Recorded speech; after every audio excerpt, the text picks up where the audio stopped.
Thanks for watching. Don't forget to like, comment, share and subscribe to Maulana Habibullah Ruhani Official.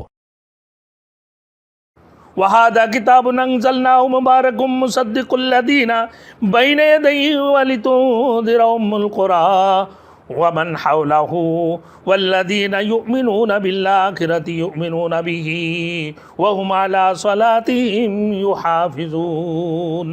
ان مسلمانوں کو بتا دو یہ بھی کتاب جو اللہ نے اتاری ہے بابرکت کتاب ہے، اور اس کا جو تصدیق فرما رہے اس سے پہلے جو کتاب 100 صحیفے اور 3 مشہور کتاب توریت، زبور، انجیل، یہ بھی اس کا تصدیق کرنے والے ہیں۔ یہ ساری کتابیں اس قرآن کی تصدیق فرما رہے ہیں۔ وَلِتُنذِرَ أُمَّ الْقُرَىٰ، اور ڈراتے رہیں مکے والوں کو اور اس کے آس پاس والوں کو، اور جو لوگ ایمان لے کر آیا آخرت کے اوپر، ان لوگوں کو یؤمنون بہ وہم علی صلاتہم یحافظون، اور جس حالے کہ وہ لوگ اپنے نماز قائم فرماتے ہیں، اپنے نمازوں کی حفاظت فرماتے ہیں، ان لوگوں کو آپ بتا دیں، مکے والوں کو، اس کی آس پاس والوں کو، ان کو بتا دیں، ان کو ڈراتے رہیں۔ اور اللہ پاک پروردگار عالم نے اسی کتاب کے بارے میں جتنی 100 صحیفے اور 3 مشہور کتابوں کے اندر ذکر فرمایا کہ یہ آخری کتاب ہے، اور یہ جو آنے والی کتاب اللہ نازل فرمائیں گے وہ قرآن مجید فرقان العظیم ہوں گے، اور جن کو پر نازل فرمائیں گے وہ سید الانبیاء، خاتم الانبیاء اور سید الامام الانبیاء دنیا کے اندر تشریف لائیں۔ ان کی بات کوئی بھی دنیا کے اندر تشریف نہیں لائیں گے۔ دوسری جگہ میں فرمایا نزلنا علیک الکتاب تبیانا لکل شیء وہدی ورحمۃ وبشریٰ للمسلمین، بے شک ہم نے تم پر ایسی ایک کتاب نازل فرمایا جو ایک دلیل ہے، ایک سند ہے، ایک براہین ہے، ہر چیز کے لیے، ہر چیز کے لیے ایک دلیل اور براہین ہے۔ پورے کائنات کی تمام تر چیزوں کے لیے قرآن کیا ہے؟ ایک دلیل ہے، ایک تبیان ہے، اللہ نے سند بنا کر بھیجے۔ وَہُدًى وَرَحْمَةً، اور ہدایت اور رحمت بنا کر بھیجے ہیں۔ اور مسلمان جو اسلام قبول کیا، جو باقی رہنے والے مذہب اسلام ہیں، ان مسلمانوں اس اسلام کے اوپر چلنے والے لوگوں کے لیے اللہ رب العزت نے بشارت بنا کر بھیجے، ان کو خوشخبری سنانے کے لیے۔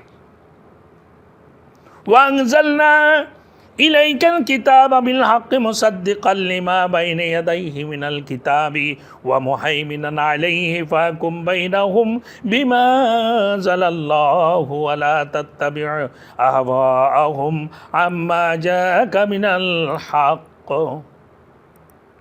اللہ رب العالمین دوسرے آیات میں فرمایا انزلنا الیک الکتاب، بے شک ہم نے جو کتاب اتارا تمہارے طرف بالحق سچے ہیں، اور یہ کتاب تصدیق کرنے والے ہیں، اور یہ کتاب کو تصدیق کرنے والے وہ کتابیں جو اس سے پہلے 100 صحیفے اور 3 مشہور کتابیں تھے، توریت، زبور، انجیل، یہ سارے کتابیں اور 100 صحیفے بھی اس کتاب کے تصدیق کرنے والے ہیں۔ اس سے پہلے جتنی کتابیں گزر چکے ہیں۔ وَمُهَيْمِنًا عَلَيْهِ فَاحْكُم بَيْنَهُمْ، اور اللہ نگہبانی کرنے والے ہیں اس کتاب کی نگہبانی کرنے والے کون ہیں؟ اللہ کی ذات ہے، تمام مضامین کے اوپر نگہبانی کرنے والے ہیں اللہ کی ذات اسی کتاب کی۔ یہ ایسی کتاب ہے جو پہلے تمام کتابوں نے بتا دی، تصدیق کی ہے کہ یہ اللہ کی قرآن ہے، یہ اللہ کی سچ کتاب ہے، فرقان العظیم ہے، یہ فرقان العظیم ہے۔ اور پھر اس کی نگہبانی کی ذمہ داری اللہ نے خود لی ہے۔ اِنَّا نَحْنُ نَزَّلْنَا الذِّكْرَ وَإِنَّا لَهُ لَحَافِظُونَ، اللہ نے خود فرما دی۔ فَاحْكُم بَيْنَهُمْ بِمَا أَنزَلَ اللَّهُ وَلَا تَتَّبِعْ أَهْوَاءَهُمْ عَمَّا جَاءَكَ مِنَ الْحَقِّ، پر فیصلہ کر دو ان لوگوں کے درمیان جو ان کے پاس آئے سچے۔ اب فیصلہ ہو گئے ان کی درمیان کہ اللہ کی یہ کتاب، ان کے درمیان فیصلہ ہو گئے کہ یہ اللہ کی سچی کتاب ہے، اس میں کوئی شک شبہ نہیں ہے۔ ذالک الکتاب لا ریب فیہ ھدی للمتقین، کوئی شک و شبہ کی گنجائش نہیں ہے. یہ تقوی اختیار کرنے والوں کے لیے، متقین کے لیے اللہ نے ہدایت بنا کر بھیجے.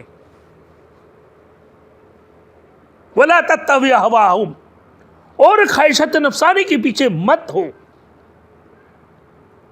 ان چیزوں سے جو تمہارے پاس سچے چیزیں نہیں آئیں.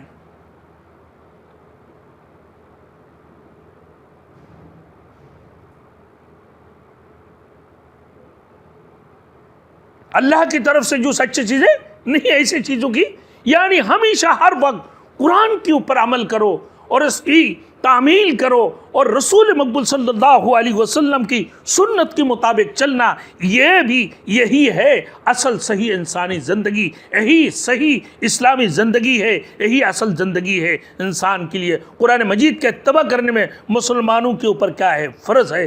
رسول مقبول صلی اللہ علیہ وسلم کے طرز عمل کو پیش نظر رکھتے ہوئے اور اللہ کے رسول کی سنت کی اتباع کرنا. وَمَا آتَاكُمُ الرَّسُولُ فَخُذُوهُ وَمَا نَهَاكُمْ عَنْهُ فَانْتَهُوا. اللہ رب العزت نے فرمایا کہ جو میں نے اپنے رسول کے پاس بھیجا ہوں، وَمَا آتَاكُمُ الرَّسُولُ، جو رسول مقبول صلی اللہ علیہ وسلم تمہیں جو بتاتے ہیں اس کو تم مضبوطی سے پکڑ لو، جسے تمہیں منع فرماتے ہیں تم اسے چھوڑ دو. وَمَا نَهَاكُمْ عَنْهُ فَانْتَهُوا. تو اللہ رب العزت کی اطاعت، اللہ کی قرآن کے مطابق، اس کی اللہ کی قرآن کے حکم کے مطابق تعمیل کرنا، عمل کرنا، اور رسول مقبول صلی اللہ علیہ وسلم کی سنت کی طرف، اللہ کے رسول کی سنت کی اتباع کرنا. ترکت فیکم امرین لن تضلوا ما تمسکتم بہما کتاب اللہ و سنت رسولی.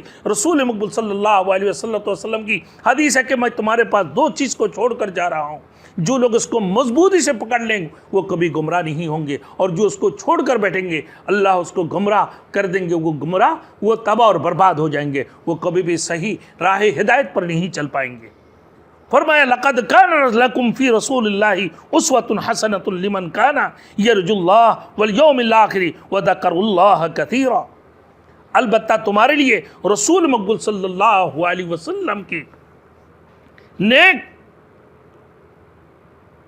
اسوہ حسنہ میں اللہ رب العالمین بہت سارے نمونہ رکھے ان لوگوں کی جو اللہ سے ملنے کو امید رکھتے ہیں اور کل قیامت کے دن کی اوپر یقین رکھتے ہیں. ایسے لوگوں کے لیے اللہ پاک پروردگار عالم نے رسول مقبول صلی اللہ علیہ وسلم کو نمونہ بنا کر اس دنیا کے اندر، اسوہ حسنہ بنا کر اس دنیا کے اندر بھیجے ہیں، تاکہ تم لوگ ان کی نقش قدم پر چلو، ان کی اتباع کرو، اور تاکہ تمہیں کامیابی ملتے رہے. میرے دوستوں، آج تو ہم جو ہے کوئی بھی کسی بھی چیز، ایک فرض کے بارے میں اندازہ کر لو کہ ہم فرض تو عمل کر لیتے ہیں، جب ہم سنت کی طرف جاتے ہیں کہ بھائی نماز کی فرائض کتنی ہیں، 13 ہے، وہ ارکان اور احکام کے بارے میں کچھ ہمیں مل گئے، اور اس کے بعد واجب کو جب ہم دیکھتے ہیں، جب ہم سنت کی طرف دیکھتے ہیں تو ہمیں نہیں ملتے ہیں، تو ہمیں حدیث کی طرف رجوع کرنا پڑتے ہیں. تو میرے دوستوں، قرآن اور حدیث دونوں ایک دوسرے کے لیے لازم اور ملزوم ہے. قرآن کی ساتھ ساتھ جب حدیث کا عمل نہیں کرو گے تو تمہارے اعمال